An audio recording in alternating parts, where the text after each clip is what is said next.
नमस्कार दोस्तों, स्वागत है आप सभी का आपके अपने YouTube चैनल में। दोस्तों, जैसा कि मैंने बताया था कि पिछले वीडियो में मैं 4 वीडियो में बैंकों के बारे में, वाणिज्य बैंकों के बारे में और भारतीय रिजर्व बैंक के बारे में तथा आज अपन पढ़ेंगे उसका सबसे अंतिम टॉपिक बैंकों का, जो आपके रिट से संबंधित है, स्पेशली भारतीय रिजर्व बैंक के कार्य। क्या टॉपिक है दोस्तों? भारतीय रिजर्व बैंक के कार्य। देखिए, इसमें सबसे पहला कार्य आता है नोटों के निर्गमन का कार्य। क्या करने का? निर्गमन करने का कार्य। ये इसका भारतीय रिजर्व बैंक का बहुत महत्वपूर्ण कार्य है। ठीक है। अब देखिए, भारतीय रिजर्व बैंक नोटों का निर्गमन जो है कैसे करता है। देखिए दोस्तों, रिजर्व बैंक एक न्यूनतम कोष प्रणाली आती है। इस न्यूनतम कोष प्रणाली को आधार मान के जो है क्या करता है, नोटों के निर्गमन का कार्य करता है। अब ये न्यूनतम कोष प्रणाली क्या होती है? देखिए, इसमें एक न्यूनतम कोष रखा जाता है। न्यूनतम कोष का मतलब देखिए, जैसे भारतीय रिजर्व बैंक इसमें 200 करोड़ रुपए का क्या रखता है, एक न्यूनतम कोष रखता है। ठीक है। इस 200 करोड़ में 115 करोड़ का तो रखता है सोना। ठीक है। और 85 करोड़ की जो है ये रखता है विदेशी प्रतिभूतियां। क्या रखता है? विदेशी प्रतिभूतियां। ठीक है। और इनके द्वारा यानी इतना ये 200 करोड़ रुपए का कोष रख के, 115 करोड़ का सोना रख के और 85 करोड़ की विदेशी प्रतिभूतियां रख के ये नोटों का निर्गमन का कार्य करता है। ठीक है। देखिए, निर्गमन का मतलब होता है जारी करना। ये याद रखेगा। ये नहीं कि नोटों के जारी जो निर्गमन करने का अधिकार होता है, इश्यू करने का अधिकार होता है किसके पास? इसके आरबीआई के पास, भारतीय रिजर्व बैंक के पास। बल्कि छापने का अधिकार, अगर मैं ये क्वेश्चन आए कि भारतीय जो नोटों को छापने का अधिकार किसके पास है, तो भाई छापने का अधिकार सिर्फ भारत सरकार के पास है। किसके पास है? भारत सरकार के पास में। अब देखिए, दूसरा इसका महत्वपूर्ण कार्य आता है साख का नियंत्रण करना। देखिए, ये दोनों जो कार्य है ये इसके बहुत सबसे ज्यादा इंपॉर्टेंट कार्य है। साख नियंत्रण का कार्य। देखिए दोस्तों, साख क्या होती है? ये पिछले वीडियो में जो बैंक के प्रकार बताइए मैंने आपको, उसमें आप देखिएगा, मैंने आपको साख के बारे में विस्तार से चर्चा की, साख किस प्रकार बैंक साख का सृजन करती है। अब देखिए, जो साख है, इस साख से होता क्या है? साख से देश में दो प्रकार की स्थितियां आती है। एक तो मुद्रास्फीति। क्या आती है? मुद्रास्फीति। और एक होती है अपस्फीति। ठीक है। यानी मुद्रास्फीति और मुद्रा संकुचन, दो परिस्थितियां आती है। अगर साख का विस्तार हो जाता है तो मुद्रास्फीति की स्थिति आती है, यानी महंगाई बढ़ जाती है।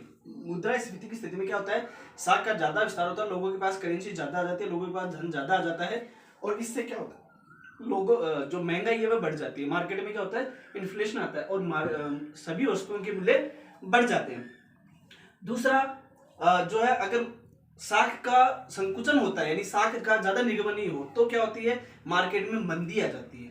ठीक है। क्या आ जाती है? मंदी की स्थिति आ जाती है। इन दोनों चीजों को दूर करके, यानी इन दोनों स्थितियों को, मुद्रास्फीति और अपस्फीति या संकुचन को दूर करने के लिए भारतीय रिजर्व बैंक कौन सी साख नियंत्रण की प्रक्रिया को अपनाता है। और देखिए, साख नियंत्रण है इसकी किस प्रकार से अपनाता है। देखिए, जो साख नियंत्रण का कार्य है वह दो प्रकार से करता है। एक तो होता है परिमाणात्मक आधार पे। परिमाणात्मक आधार पे यानी रेपो रेट। देखिए, रेपो रेट। एक होती है रिवर्स रेपो रेट। ठीक है। एक होती है सीआरआर और एसएलआर। इन सभी के माध्यम से, इनके माध्यम से वो क्या करता है? परिमाणात्मक आधार पर यानी रेपो रेट बढ़ा के, रिवर्स रेपो रेट बढ़ा के। देखिए, रेपो रेट क्या आती है? वह दर जिसपे वाणिज्यिक बैंक रिजर्व बैंक से जो उधार लेते हैं उसको बोलते हैं repo rate. Reverse repo rate, कई बार वाणिज्य बैंकों के पास ज्यादा धन हो जाता है या रिजर्व बैंक को धन की आवश्यकता होती है, तो रिजर्व बैंक वाणिज्यिक बैंकों से धन उधार लेता है, उसके एवज में जो ब्याज देता है उसको बोलते हैं reverse repo rate. CRR, case reserve ratio, नगद आरक्षित अनुपात, यानी कि वह अनुपात जो रिजर्व बैंक डिसाइड करता है सभी बैंकों को कि भाई इतना पैसा नगद आरक्षित अनुपात के रूप में 4%, 3%, यह पैसा आपको इतना अपने पास रखना होगा। एसएलआर, सिक्योरिटी लिक्विडिटी रेशियो, यानी यह पैसा तरलता के रूप में आपको रखना होगा। ठीक है। इनके माध्यम से ये क्या है? परिमाणात्मक उपाय है। ठीक है। और दूसरा होता है गुणात्मक उपाय। गुणात्मक उपाय में क्या करता है? ये सब किसके लिए करता है भाई? इसके लिए, साख नियंत्रण के लिए। बैंकों में प्रचार प्रसार करेगा, बैंकों पे प्रतिबंध लगाएगा, उन पे नैतिक दबाव बनाएगा, इसके माध्यम से साख का नियंत्रण करता है। तो ठीक है, आपके लिए ये कि बहुत महत्वपूर्ण कार्य दोनों, नोटों के निर्गमन का कार्य किसका है? भारतीय रिजर्व बैंक का। साख नियंत्रण का कार्य किसका है? भारतीय रिजर्व बैंक का।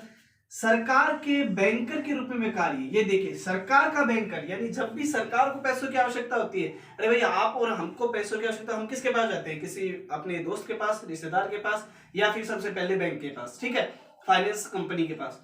लेकिन जब ये मान लीजिए सरकार, जो भारत सरकार है, राज्य सरकारें हैं, जो केंद्र सरकार है, उसको अगर पैसों की आवश्यकता, वो किसके पास जाते हैं? या तो वो सबसे पहले जाते हैं किसके? भारतीय रिजर्व बैंक के पास। यानी भारत का रिजर्व बैंक जो है वह सरकार का बैंकर है। सरकार की जो भी पूंजी है वह इसकी निगरानी में रखी जाती है, सरकार के बैंकर के रूप में कार्य करता है, ठीक है।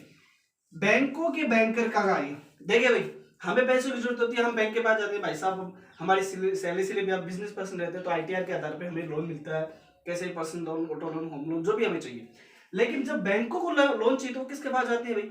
वो सीधा जाते हैं किसके पास? आरबीआई के पास। किसके पास जाते हैं? आरबीआई के पास। यानी बैंकों का जो बैंक है वह कौन होता है? भारतीय रिजर्व बैंक, यानी RBI, reserve bank of India. अंतिम ऋणदाता का कार्य, देखिए जब बैंकों को, सरकार को कहीं से भी पैसा नहीं मिलता तो उसका अंतिम ऋणदाता कार्य कौन होता है? यानी इसके अलावा और कोई नहीं है भाई, अब इसके अलावा, ये रिजर्व बैंक के अलावा और कोई नहीं, यही इनको ऋण देता है। यानी अंतिम ऋणदाता का कार्य कौन करता है? भारतीय रिजर्व बैंक। आगे देखिए, देश के स्वर्ण और विदेशी मुद्रा भंडारों का संरक्षक। देखिए भाई जितने भी स्वर्ण भंडार है देश के पास, यानी भारत सरकार के पास, मुद्रा भंडारों का संरक्षण, यानी विदेशी मुद्रा भंडार, जो भी डॉलर करेंसी या यूरो, जो भी हमारे पास विदेशी मुद्रा है, उन सभी का संरक्षक कौन होता है भाई? ये रिजर्व बैंक होता है, ठीक है। वित्तीय समावेशन का कार्य, देखिए ये वित्तीय समावेशन का कार्य कैसे करता है? देखिए एक बैंक दूसरे बैंक पे चेक जारी करती है, जैसे आईसीआईसी ने एचडीएफसी के नाम चेक लिख दिया, एसबीआई ने एचडीएफसी के नाम लिख दिया, तो ये वित्तीय समावेशन का क्रिया का कार्य कौन करता है? अंतिम रूप से भारतीय रिजर्व बैंक करता है। तो देखिए दोस्तों, मैंने आपको बताया था मैं आपको बैंक का पूरा टॉपिक करवा दूंगा, रेट जैसे संबंधित है वो पूरा टॉपिक हो चुका है। नेक्स्ट वीडियो में मैं आपके लिए क्वेश्चन लेके आऊंगा, और उससे नेक्स्ट वीडियो में एक बीच में वीडियो बीमा का भी बनाऊंगा। मैंने बोला था जो इकोनॉमिक्स का पार्ट है, जो अर्थशास्त्र का पार्ट है, कॉमर्स का पार्ट कह सकते हैं अपन, वो पूरा पार्ट मैं आपको कंप्लीटली करवा दूंगा। ठीक है दोस्तों, आशा करता हूं आपको वीडियो बहुत अच्छा लगा। अगर अच्छा लगे तो प्लीज लाइक, शेयर और सब्सक्राइब जरूर करें। Thank you.